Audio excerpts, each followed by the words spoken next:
So this is the Kifaru Arctic Stove, all assembled. It probably took me a half an hour to assemble it. I ended up putting the gloves on. They supply gloves with the kit because there's some like sharp little edges there, and I got a couple little cuts until I put the gloves on, and then everything was fine. They have a bunch of different models of stove.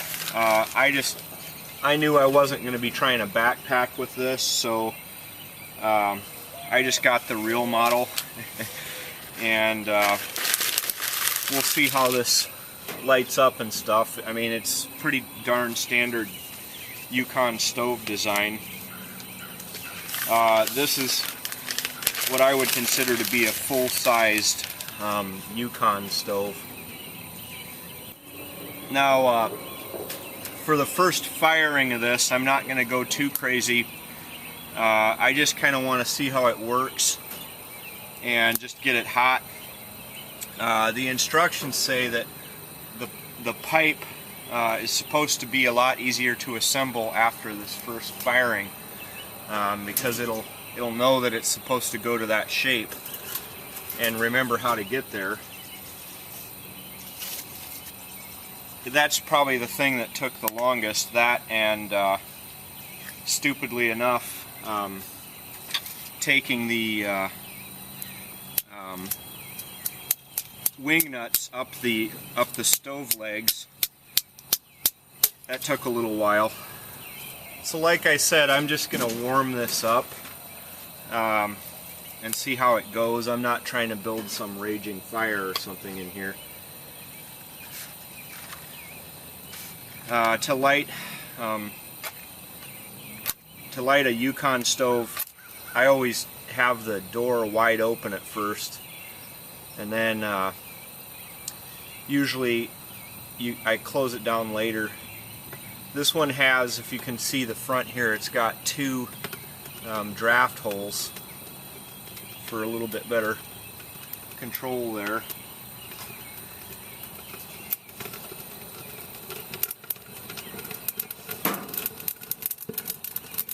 Well, it's lighting okay so far.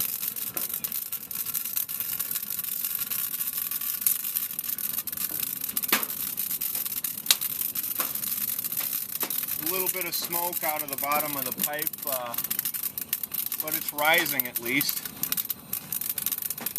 Maybe that's just steam.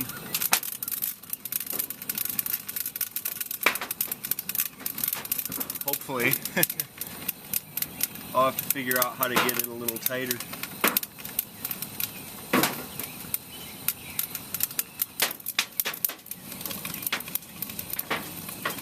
Woo-wee.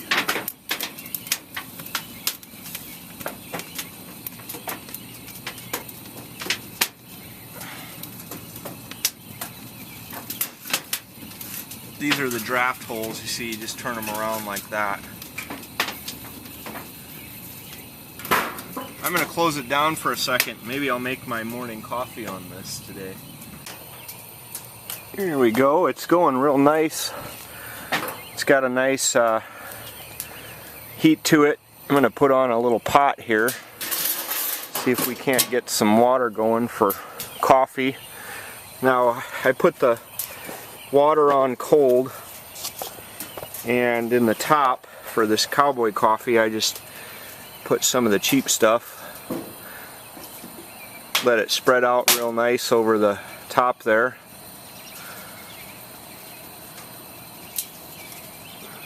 About that much. I don't know if you can see it. And then once this comes to a boil, it'll boil 1 minute, and I'll take it off the heat and let it settle. When you're ready to add a little more wood, they made this kind of slick so you don't burn your hand. The little latch, just like so. You can see it's pretty quick burning. I'm going to add in some fuel to boil our water at least. This the nice thing about this Arctic model is that the firebox is full length here, so you're not trying to waste a bunch of energy by splitting it down into real small pieces and all that. It more or less just use your full-size regular firewood in this. That's one of the reasons I wanted this. Having had some experience with wood burning stoves like this, both building them and using them for heat, that was a pretty important thing to me. Okay, so getting back to what I was saying about a full-length firebox here and the reasons I chose that. Whenever I'm picking out a piece of gear, what I try to do is I try to look at how I'm realistically going to use it. And with a tipi of this size and a stove, my idea was not to do ultralight backpacking.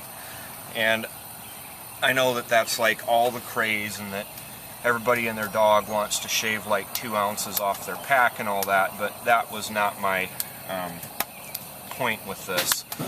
The idea behind this was to have a big shelter that I didn't have to screw around with, that I could stand up in, have 5 or 6 cots in here with all the gear, no problems, and then have it heated in the winter.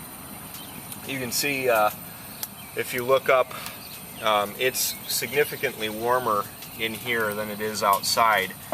And what's happening is the walls of this are billowing out. And I don't know if you've ever made like a teepee shelter, but when you get a real good fire going underneath it and heat it up inside, the canopy, which was flat, will then expand because there's heat underneath it. And the same thing happens with these Kifarus. This is only the first 24 hours that I've had this, and basically all I've done is seal the seams, and so it has to sit up for a little bit longer here to be sure that they're absolutely cured. But getting back to the stove, I chose a full-length stove because A, I'm not going to be doing ultralight backpacking with this. The uses for me are car camping with the family, snowmobile trips.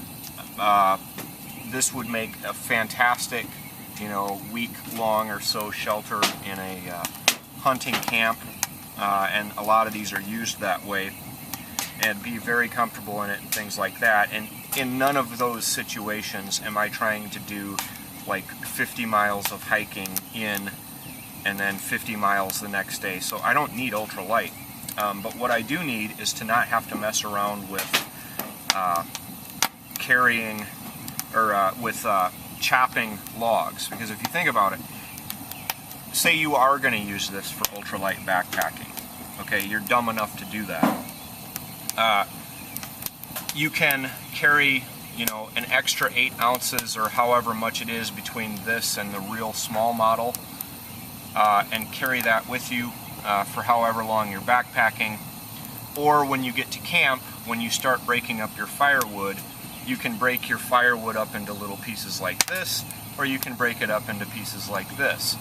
I think that if you're doing, like a camp where you're going to need firewood and need a substantial amount, like if you were going to try to heat this tent all night, you're going to need a pile like this high stretching back to the wall.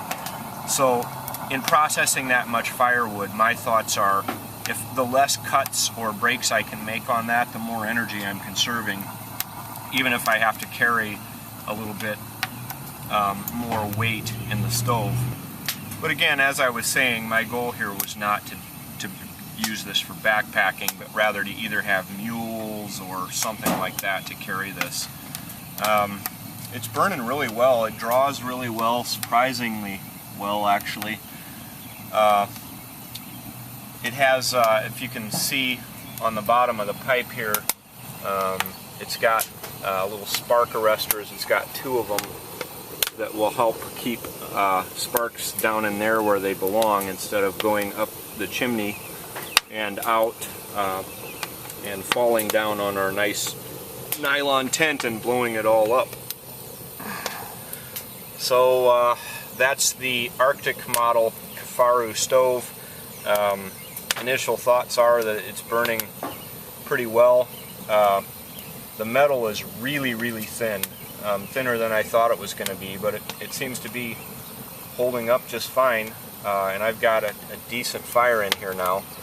The first time I ever set this up was this morning. Took me about a half an hour to do it.